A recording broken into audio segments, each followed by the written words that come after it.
Quero Boa tirar tarde, Carmen. Nós já vamos começar a nossa conversa de hoje no canal Direito Achado na Rua e o Mundo do Trabalho. Nós vamos receber hoje a Carmen Foro. A Carmen é secretária-geral da CUT Brasil e tem uma trajetória de luta e de vida das mais expressivas. A Carmen nasceu no Pará.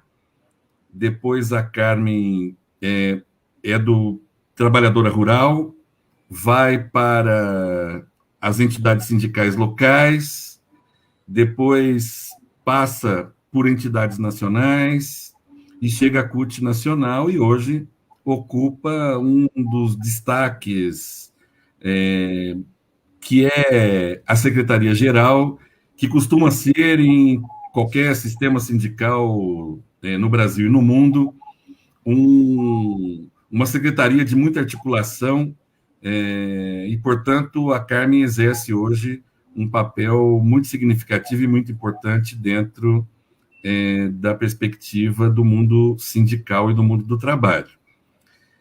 Quero te agradecer, Carmen. Esse espaço é um espaço de diálogo a partir das referências do direito achado na rua, conversando sobre os movimentos sociais, mas especialmente aqui sobre o mundo do trabalho. Obrigado por você ter aceito e pelo nosso papo de hoje. Oi, Mar. Eu é que agradeço a oportunidade de conversar com você, nesse papo direcionado, da lembrança, né? Mesmo eu estando num espaço que é um espaço dito muito importante, que é a Secretaria-Geral Nacional da CUT, para uma mulher negra agricultora familiar do estado do Pará, é um grande desafio, mas é um desafio assim extraordinário na minha vida, né? Para os desafios que nós temos para o próximo período, para as mulheres e para a luta da classe trabalhadora. E, Carmen, eu quero começar por aí. Queria que você contasse um pouquinho sobre a sua trajetória.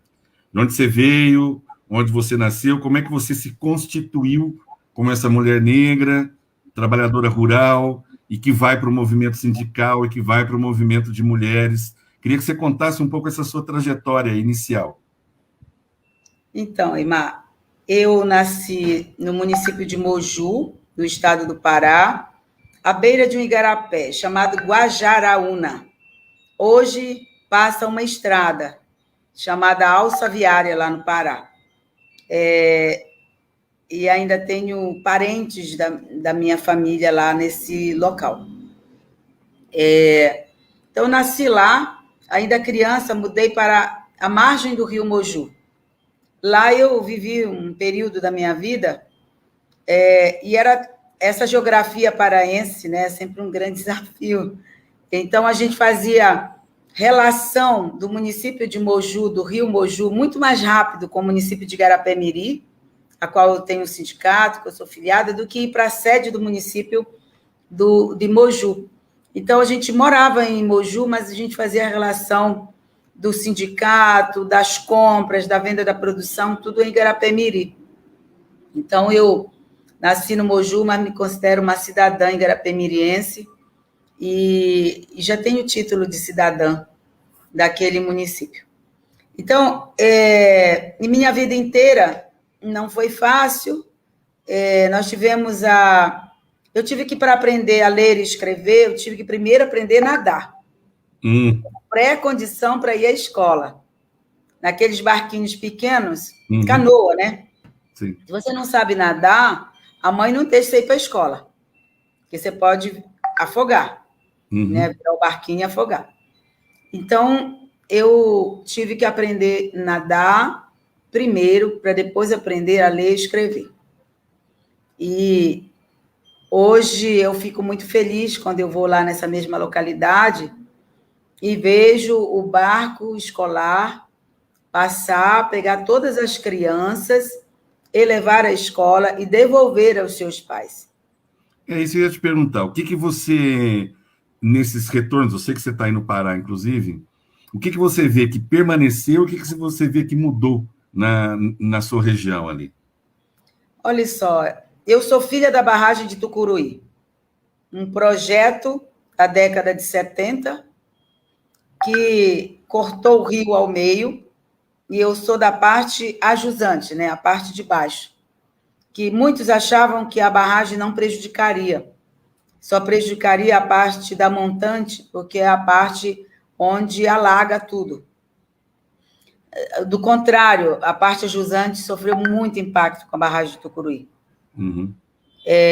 Nós tivemos o rio diminuído o seu volume, portanto, secaram muitos igarapés e espaços de reprodução dos peixes. E nós tivemos também, por falta de não ter a escadinha na barragem de Tucuruí para os peixes subirem e fazerem a desova na parte de cima, nós tivemos perdas de muitos peixes na época. Tem um peixe famoso nosso da região, que é o mapará. Ele desapareceu por 10 anos, porque ele não tinha como desovar. E depois ele se reorganizou, né? A natureza é maravilhosa. Uhum. 10 anos depois a gente volta a ter o mapará, porque eles aprenderam a se reproduzir nos poços, dentro dos canais dos rios. Mas foi só 20 anos depois da construção da barragem de Tucuruí que nós tivemos reconhecido, com o governo Lula, que essa região sofreu impacto. Então, hoje, e 20 anos depois, foi que nós tivemos energia da barragem de Tucuruí nessa região. Ela foi construída, produziu energia para a Albras, Alunorte e Barcarena, portanto, o Linhão passou por cima da nossa cabeça e não deixou nada para nós. Não chegava lá. Exatamente. E mandou para o Sudeste energia e para nós nada. Uhum. Então, eu nasci no movimento sindical em 96, subindo o rio Tocantins até a barragem para fazer uma ocupação na Eletronorte, numa greve de fome e numa ocupação da barragem lá para pedir energia para a nossa região do Baixo Tocantins. E aí eu já estava na FETAGRE, depois de ter estado no sindicato, no início da década de 90, eu estive no sindicato, foi a primeira mulher a presidir o sindicato, depois fui para a federação, para um movimento da região, depois para a CONTAG e depois para a CUT. Teve uns caminhos aí que nós fizemos. E muita coisa mudou, Eymar, neste caminho. A vida antes do presidente Lula, a vida depois do presidente Lula e a vida agora com tudo que nós conquistamos sendo perdido. Então, a minha trajetória é uma trajetória vindo da base, do local, e tenho até hoje uma relação cotidiana e permanente com a base lá da minha região. Agora, a gente está num momento extremamente difícil, porque nosso rio, que é o Rio Tocantins, sofre a segunda grande intervenção, que é a construção de uma hidrovia, que poderá assorear o rio, que poderá criar problemas irreversíveis ambientais, né? Então, nós estamos vivendo esse momento. Carmen, eu quero que você fale um pouquinho mais sobre a conjuntura atual, especialmente esse vínculo aí entre a defesa da floresta, do trabalho, do meio ambiente, mas vou voltar um pouquinho para conversar um pouco com você sobre algo que eu observo e que eu acho que é relevante para a gente pensar, inclusive, o mundo atual, né? Eu acho que o trabalho rural e, sobretudo, a organização das trabalhadoras e trabalhadores rurais, mesmo, por exemplo, no caso da agricultura familiar, tendo permanecido com uma identidade sindical, eu acho que isso é muito inspirador para o mundo do trabalho como um todo. Então, esse vínculo, digamos assim, do trabalho, sobretudo no mundo rural, com a natureza, né, pensando o progresso, mas pensando o progresso e o trabalho, respeitando a natureza, eu acho que é um aprendizado enorme para o trabalho rural, para o trabalho urbano. né? Para os trabalhadores e trabalhadoras urbanas. Outra coisa que eu observo também, que sempre me chama muita atenção, em que você falou agora, são os vínculos de solidariedade. Então, imaginar, por exemplo, como você disse, que os trabalhadores ribeirinhos que dependem da pesca, ou então que o trabalhador rural que depende também de uma produção, mas ele também depende de uma energia elétrica, portanto, ele também depende do que se produz de energia no Brasil, com o que se reproduz de energia no Brasil, com o que se vende, né? Agora a história da privatização da Eletrobras. Então, esses vínculos aí, eu acho que são vínculos muito importantes e é um aprendizado que eu acho. Então, eu queria te ouvir um pouco mais nessa questão e como é que isso também vai parar, como é que você vai para a Marcha das Margaridas. Queria que você contasse um pouquinho também sobre isso, que eu acho também outro movimento muito importante. Então, Eymar, eu acho que é importante recomeçar o que eu estava dizendo, porque é do lugar que eu falo, né? Eu falo de um lugar de uma mulher agricultora, ribeirinha, da Amazônia, negra, fora do centro do poder, que é o Sudeste, principalmente. Então, por si só, este lugar é um lugar que me impõe muito mais dificuldade do que qualquer uma outra mulher. Eu sou uma cabocla da Amazônia, assim me identifico permanentemente, com estas questões todas que eu aqui me refiro. Né? Então, viver neste lugar, de ser uma mulher da Amazônia, é um preço muito caro, para poder estar, inclusive, na CUT nacional.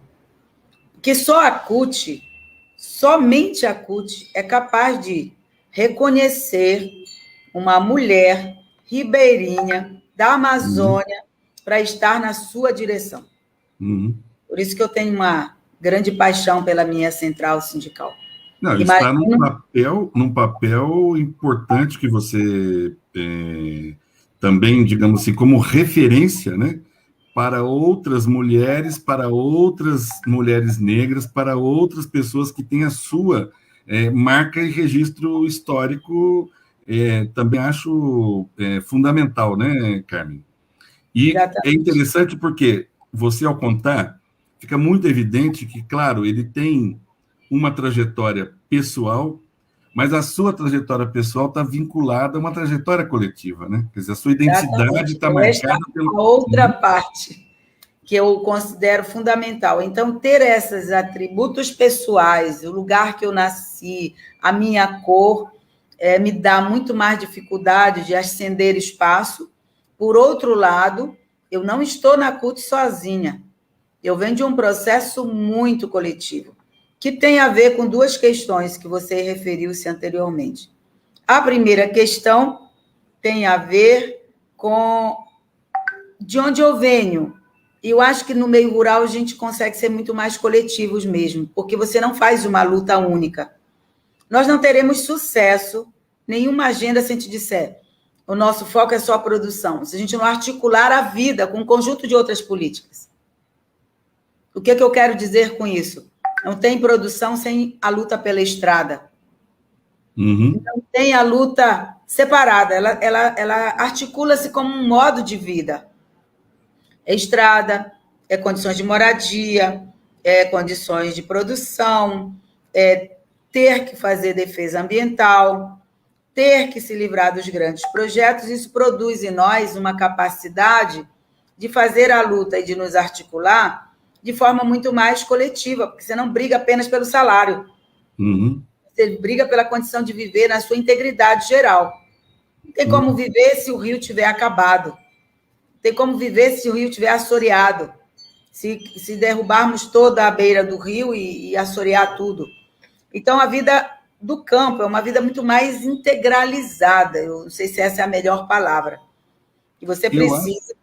Isso, e eu acho que esse é um aprendizado importante, Carmen, quando a gente olha o trabalho urbano, né, pensando, vamos dizer, no que precarizou no trabalho urbano. Claro que no trabalho rural também, mas, digamos, pensando para o mundo do trabalho urbano, né, quando a gente vê o que se precarizou, né, e, ao mesmo tempo, as possibilidades de reconstruir esse sujeito coletivo pela solidariedade, né, ele tem que passar por um caminho que você acaba de enunciar, que é exatamente esse caminho de que o trabalho ele se prende não apenas a receber o salário ao final do mês, ou a receber o que quer que seja ao final do mês, que é um ponto importante, mas ele se integra, né, a questões mais amplas, né?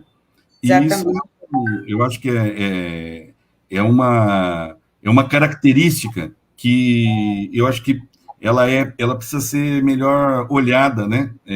Quando a gente não só estuda, mas quando a gente pensa no futuro do trabalho, que não poderá ser um futuro, por exemplo, de destruição da natureza, de destruição da vida saudável, né? Essas coisas estão todas elas. Me parece que a pandemia ajudou, talvez, a ter a permitir uma maior consciência sobre essa referência, né? De Exatamente. que... Então, a agricultura familiar, pelo menos da Amazônia, eu acho que o Nordeste também e outros lugares, ela é um modo de vida. Uhum. E ao ser um modo de vida, esse modo de vida não é tão explícito no conjunto da sociedade, porque você não pode ter parte das coisas ou ter só dinheiro. Você precisa fazer um conjunto Você tem que ter uma luta muito bem articulada, que tem a ver com quem come na cidade, daquilo que a gente produz, mas tem a ver com as condições até para chegar à cidade, e a preservação ambiental, e a segurança, e a estrada, e tudo que a gente precisa. Então, é um modo de vida onde as questões precisam estar muito articuladas e entrelaçadas. Eu acho que essa é uma experiência positiva que a gente pode compartilhar muito e a gente precisa avançar nessa aliança campo-cidade. A segunda questão que eu queria colocar é esse processo coletivo de onde eu venho, que é a construção da Marcha das Margaridas. Isso. A Marcha das Margaridas é o projeto mais lindo que eu vivi na minha vida.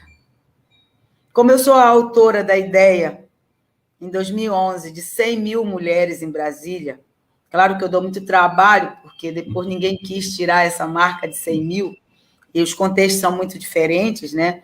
Nossas companheiras que me sucederam têm caprichado bastante no sentido de ter sempre uma marcha muito volumosa, grandiosa na sua pauta, na sua crítica política ao modelo de desenvolvimento. Não queremos ser só incluídas num projeto, nós queremos ser incluídas, mas nós queremos dizer qual a melhor visão, qual a melhor proposta que nós temos e qual a nossa visão. Então, a Marcha das Margaridas se configura como a maior mobilização de mulheres da América Latina. Uhum. E ela é protagonizada pelas mulheres do campo e da floresta. E ela traz para o asfalto de Brasília, ou das capitais dos estados, uma visão. Uhum. Uma visão de não só apenas sermos incluídas naquilo que já existe. Lembro que o Gilberto de Carvalho dizia que tinha uma grande diferença entre a pauta do Grito da Terra, que é uma pauta importante, nossa, do campo, quase configurada como uma pauta, como uma database, e a Marcha das Margaridas. A pauta do Grito da Terra, ela sempre dizia, nós queremos mais X milhões para o Plano Safra. E o negócio era bem redondinho, pelo acúmulo, mas a pauta das mulheres dizia assim, ó, a gente quer esses X milhões, mas a gente quer um programa que enxergue o papel das mulheres nesta produção. Uhum. Portanto, a gente está propondo mexer aqui, mexer ali, porque isso tem base numa visão de construção de um país mais igualitário, de reconhecimento do papel das mulheres nessa construção, do papel da juventude, né, do modelo agroecológico, é um outro campo que nós queremos. Então, isso está muito mais colocado na pauta da Marcha das Margaridas, porque as mulheres aqui convivem e vivem majoritariamente no processo de produção cotidiana da alimentação, de lidar ou não com venenos. No nosso caso, nós somos as maiores produtoras de um processo agroecológico. Então, a gente tem uma experiência acumulada do ponto de vista de um modelo de produção agrícola que a gente almeja, bem diferente da visão geral do próprio movimento, muitas das vezes.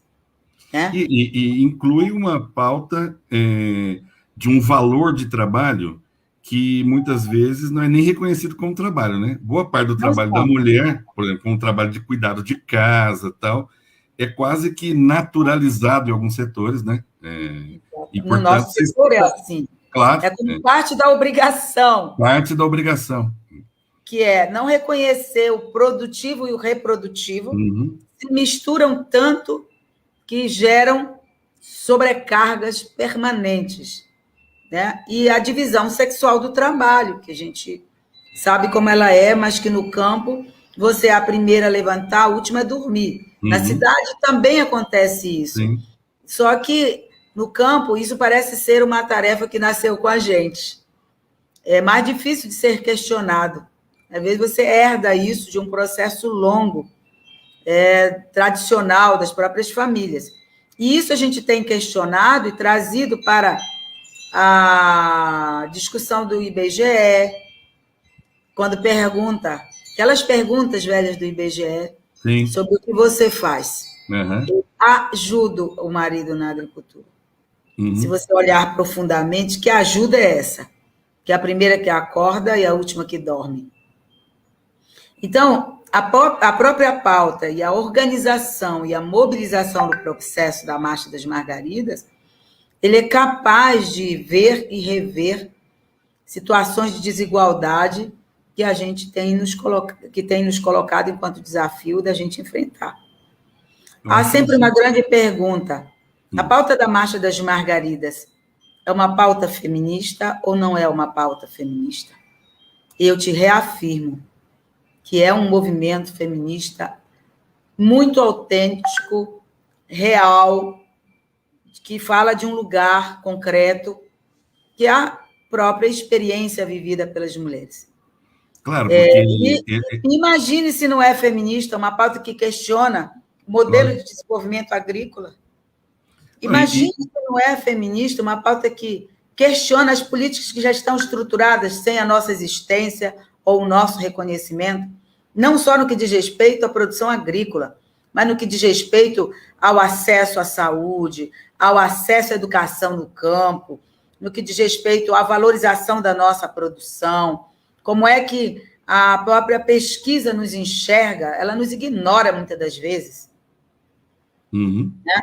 E o papel estratégico que as mulheres têm está aí dito pela ONU, por todo mundo, o papel estratégico que as mulheres têm na produção de alimento, na segurança alimentar. Neste momento, eu nem falo de soberania, e parece que está difícil falar em segurança alimentar, muito menos o sonho da soberania, coisa que nós não podemos abdicar de sonhar, mas que a atualidade diz, olha, se já tiver o que comer, já está bom, porque comer e em condição de soberania alimentar está distante este momento. Estávamos muito mais próximos lá atrás. Nós caímos vertiginosamente nessa área, né? Sobretudo, né, na questão da fome, o tanto que nós regredimos. Enfim, para a gente encaminhar agora para o nosso fim, e já fica o convite para a gente continuar essa conversa em outro dia, sim, mas eu queria que você falasse um pouco, então, da conjuntura atual, né? Como é que você está vendo, como é que os movimentos têm se articulado, não só para reagir à questão propriamente da pandemia, que eu sei que tem atingido muito fortemente, evidentemente, toda a classe trabalhadora, mas também e especialmente na questão da pauta política, né? Quer dizer, para que não há possibilidade de exercício de organização sindical, de exercício de reconhecimento de mulheres, de negros, sem que nós tenhamos, de fato, uma pauta democrática fincada, que nós não temos nesse momento, né? E, portanto, digamos, como é que você tem trabalhado aí, junto com outros movimentos, nessa pauta mais do ponto de vista político? Como é que é a contribuição do mundo do trabalho para essa pauta, para esse contexto que nós estamos vivendo? Pois é, Eimar, você sabe muito bem, né, tem participado bastante de nossas discussões na nossa central sindical e sabe que a gente vive um momento dos mais trágicos da nossa história. São páginas trágicas da história da classe trabalhadora, né, agravada pela pandemia. Isso não quer dizer que não tínhamos problemas antes da pandemia. Tínhamos muitos, inclusive, gravemente o problema de tentativa, não, de retirada de direitos. A reforma trabalhista demonstrou isso frontalmente, o quanto que o sistema capitalista precisa se reinventar e explorar cada vez mais, e é uma questão que não é do Brasil, mas muito agravada pela posição do governo brasileiro, né? Que é a ideia de o capital se rearticular e explorar cada vez mais. Então, nós estamos vivendo páginas trágicas da história da classe trabalhadora no Brasil. E tem um grau de perversão, né? Que é num país ainda muito desigual, muito racista, né? Muito homofóbico, os impactos desse momento serem de forma agravada para esses públicos. Os jovens, as mulheres, os negros e as negras, a classe trabalhadora como um todo é a mais atingida com essa conjuntura de retirada de direitos. Nós fizemos, viu, Carmen, um dos primeiros encontros que nós fizemos aqui foi com a Bárbara, do Diese, onde ela falava exatamente das pesquisas do Diese, que demonstraram que só nesse período da pandemia, os mais atingidos e atingidas foram as mulheres negras, os negros homens, né, e com salários de até um salário mínimo, mas até 5 salários mínimos. Então, digamos, na pauta regressiva, de fato, os que têm os marcadores históricos estão sempre, digamos assim, são sempre levando o prejuízo a ser atingidos, né? Exatamente. Então, esse me parece ser um diagnóstico que precisa ser cada vez mais verbalizados pelas nossas falas políticas. Não é possível fazer uma leitura de conjuntura nesse momento onde você esconda esses marcadores que são graves. Eu estou falando que são graves porque nós somos uma população de maioria de negros e negras. Uhum.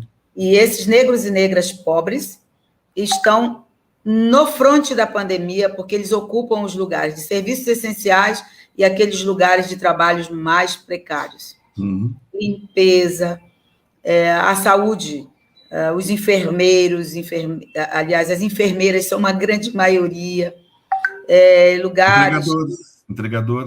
Entregadores. Então, os mais precários recebem os menores salários e estão no fronte da pandemia.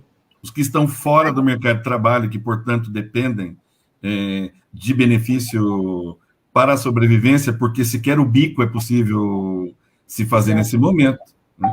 São normalmente também mulheres e homens negros e negras, né?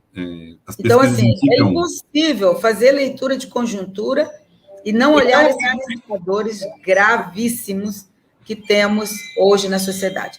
2 últimas questões para essa questão mais de conjuntura. Eu sou uma mulher cheia de esperança, amo o Brasil. Tem lugar no mundo melhor do que o nosso país. Isso eu estou falando da minha janela, de uma mulher brasileira, lutadora, que acredita no país.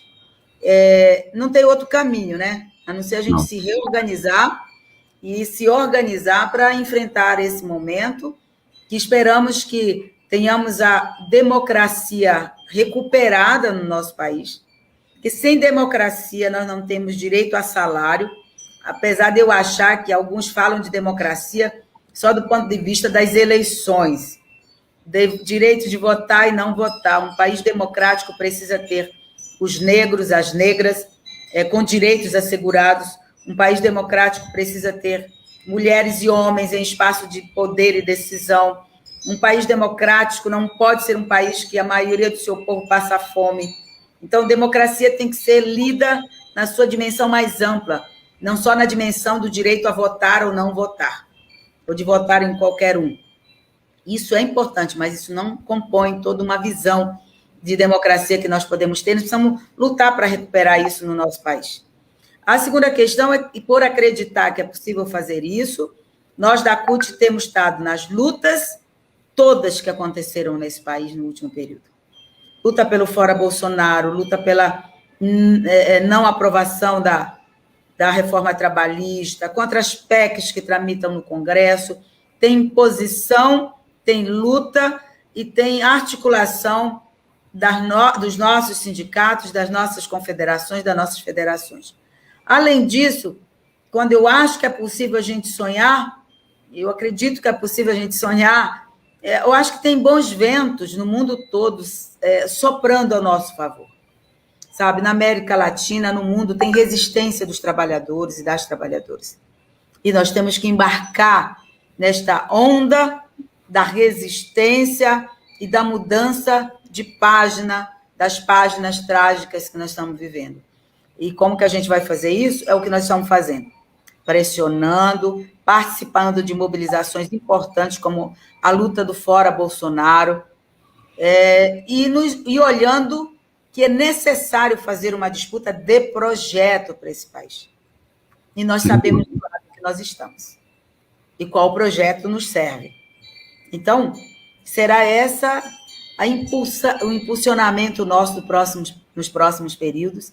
E nós, brasileiras, queremos muito que os ventos latino-americanos cheguem aqui com a força que estiveram em outros lugares, de eleição de mais mulheres para os espaços de poder e decisão, de eleição de companheiros e companheiras, de mudança dos rumos do país. Então, essa será uma missão da classe trabalhadora, porque a classe trabalhadora, organizada, não organizada, precisa ter lado. E é o seu próprio lado, né? De defesa dos seus próprios interesses. Carmen, não tenho palavras aqui para te agradecer, porque a sua fala é uma fala de alguém que construiu a sua história com uma integridade, digamos, nessa visão de que o trabalho compõe a vida, né? E de que o combate à desigualdade, ele passa pelo reconhecimento também das diferenças, né? Quer dizer, nós construiremos uma igualdade, mas no reconhecimento das desigualdades, ou mais especificamente, das diferenças, né? De como é que elas se somam. Então, essa experiência que você traz, eu acho que ela é enriquecedora para o momento que a gente vive, especialmente porque essa classe trabalhadora, como você se referiu aqui, ela também vem sofrendo mudanças na sua composição, né? E nós precisamos, de fato, dialogar sobre essa experiência de reconhecimento e de identidade, né? Como é que se constrói o direito? Ele se constrói na luta, como você está muito bem nos oferecendo aqui a sua experiência de vida e de formação política, né? E, portanto, diga. Não, só para dizer o quanto que eu acho fundamental a gente ter, enquanto centralidade, essa discussão do trabalho. Claro. E a gente precisa avançar nisso, e a gente precisa colocar isso no centro do debate. Claro. E a classe trabalhadora, ela tem inúmeras faces, né? Sim. A face dos precarizados, a face daqueles que não têm trabalho, a face daqueles que trabalham como os agricultores familiares e as agricultoras familiares, sem patrão e não deixam de ser trabalhadores, inúmeras faces. E eu acho que esse é um dos grandes desafios para nós que atuamos no mundo sindical, de como nós vamos convergir a centralidade do trabalho com essa diversidade dos trabalhadores, as faces que os trabalhadores vivem nesse momento. E com esses desafios postos na atualidade, né, Carmen? E exatamente. Com isso a gente vai encerrando hoje. Olha, nós tivemos aqui, Carmen, conversas, se você lembrou aqui, mas nós tivemos conversas sobre o Chile, sobre o Peru, sobre a Colômbia, né? E a sua experiência aqui também, ela é enriquecedora. Eu volto a dizer, eu acho que essa experiência do trabalho rural, né? Na construção das identidades que você enuncia aqui para nós, ela é extremamente enriquecedora para a gente pensar sobre a solidariedade que conduz, né, à transformação. Quer dizer, o enfrentamento do neoliberalismo, sobretudo no seu perfil autoritário, ele passa por essa construção de identidades, né? E, portanto, a sua experiência aqui é muito enriquecedora. Quero te agradecer e convidá-la já para nós prosseguirmos aí num outro dia, falando um pouco mais sobre a sua experiência também de participação junto aos movimentos sociais mais amplos, nessa perspectiva de que o trabalho, queriam que nos convencer de que o trabalho havia perdido a centralidade, mas nós estamos convencidos de que o trabalho é a centralidade porque ele é o que nos identifica enquanto vida, enquanto pessoas, né? Não há, por exemplo, possibilidade de falar em defesa de direitos humanos se nós não falarmos em defesa do trabalho, né?